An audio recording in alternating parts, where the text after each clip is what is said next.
Bienvenue sur Regatta, le magazine de la régate et de la course à la voile. Au programme cette semaine, Bureau Veritas qui remporte la 3e édition des Sables Horta Les Sables, la 3e étape de l'Audimet Cup à Cagliari, remportée par l'équipage d'All for One, le syndicat italien Azura Challenge exclu qui proteste contre les organisateurs de la Cup, et enfin Bertrand Passé, vainqueur sur le Tour de France qui déclenche à nouveau une polémique sur le M34. Un aller-retour aux Açores au départ des Sables d'Olonne, un parcours de 2540 milles et à l'arrivée, seules 25 petites secondes d'écart. Des secondes très précieuses pour Stéphane Le Diraison et Vincent Barnaud, deuxième des deux étapes qui, grâce à elles, les consacrent sur cette 3e édition des Sables Horta Les Sables. Yannick Bestaven et Christophe Bouvet sur aquarelle.com, vainqueurs de la première étape, verront ces 25 secondes comme maudites, eux qui ont pâti de la blessure de Christophe Bouvet à cause d'une chute au retour et pris un filet dans les derniers milles. Tiens, il y en a un qui sort le filet qu'on leur montre ce qu'on a chopé là quand même.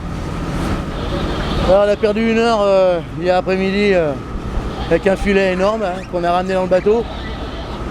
Bah là, 25 secondes, c'est dur à digérer quoi. Mais bon, Yannick il en a un peu chié parce que j'ai le dos bloqué. Donc en fait je suis tombé dans le bateau et je dois avoir 2-3 vertèbres de déplacer comme d'hab. Et bon, c'est comme ça, hein, c'était une première. Je connais un peu mieux le bateau. Et puis voilà quoi. Enfin, c'était une manche un peu poisseuse, mais ça fait partie du jeu. Donc bravo au vainqueur. Hein.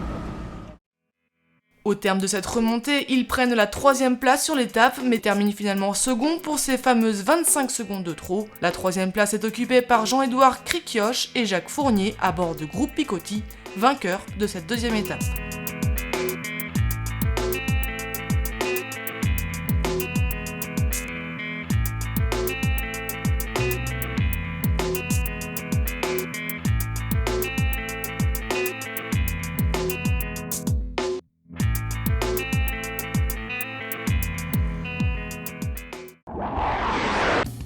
Oddysailing Team powered by All for One a remporté pour la première fois l'étape en Sardaigne de l'Audimet Cup. C'était la 3e rencontre du circuit des TP52. Et si les 2 premières n'étaient pas les bonnes, la 3e ne leur a pas fait défaut. Après plusieurs tentatives pour trouver le bon fonctionnement de leur monture, l'équipage d'Oddysailing Team powered by All for One a finalement remporté la première grande victoire et s'impose devant Audi Azura Sailing Team et Bribon. Au classement général provisoire, Quantum Racing occupe toujours la tête du championnat devant Container, mais à l'arrière les écarts se resserrent. All for One est toujours 6e mais a largement comblé son retard sur Ran et Bribon. Il pourrait bien, si les résultats se confirment, envisager une belle remontée au classement après l'étape de Carthagène.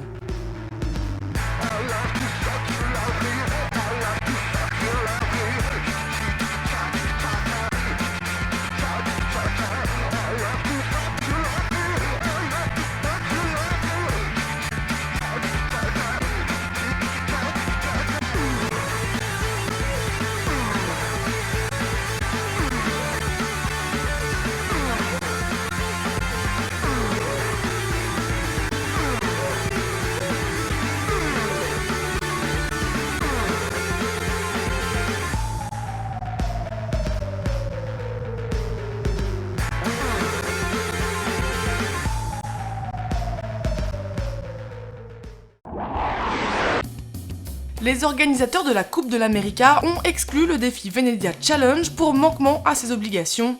Quelques heures plus tard, le défi italien contre-attaque et donne sa version des faits. Explication. C'était il y a quelques heures, les organisateurs de la 34e Coupe de l'América excluaient le défi italien Venezia Challenge.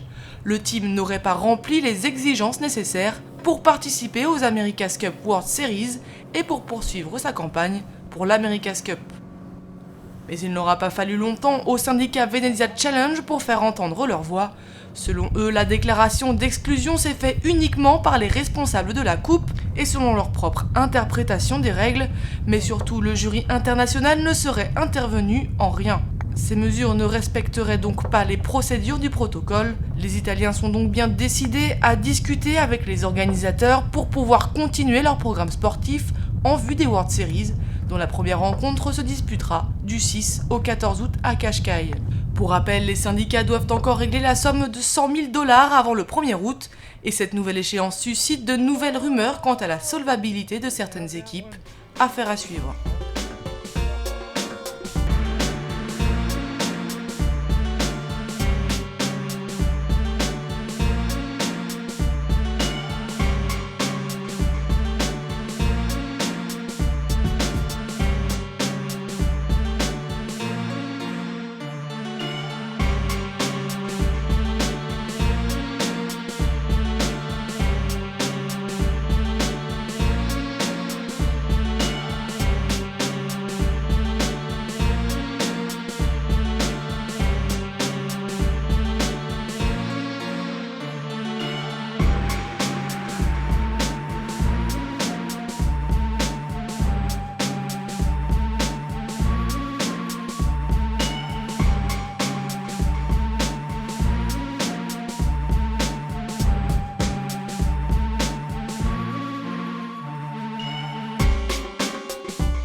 Bertrand Passet et son équipage sur Sud de France Languedoc-Roussillon remportent l'édition 2011 du Tour de France à la voile. Bertrand Passet signe sa 8e victoire sur un bateau dont il vient de relancer la polémique. Un bateau qu'il ne comprend pas, un très mauvais bateau, un bateau raté. Bertrand Passet n'y est pas allé de main morte sur les qualités du M34, un plan Nivelle-Joubert-Mercier construit chez Archambault. Et il faut dire que Bertrand Passet n'est pas n'importe qui, 8 fois vainqueur sur le Tour, forcément ça fait un peu tâche.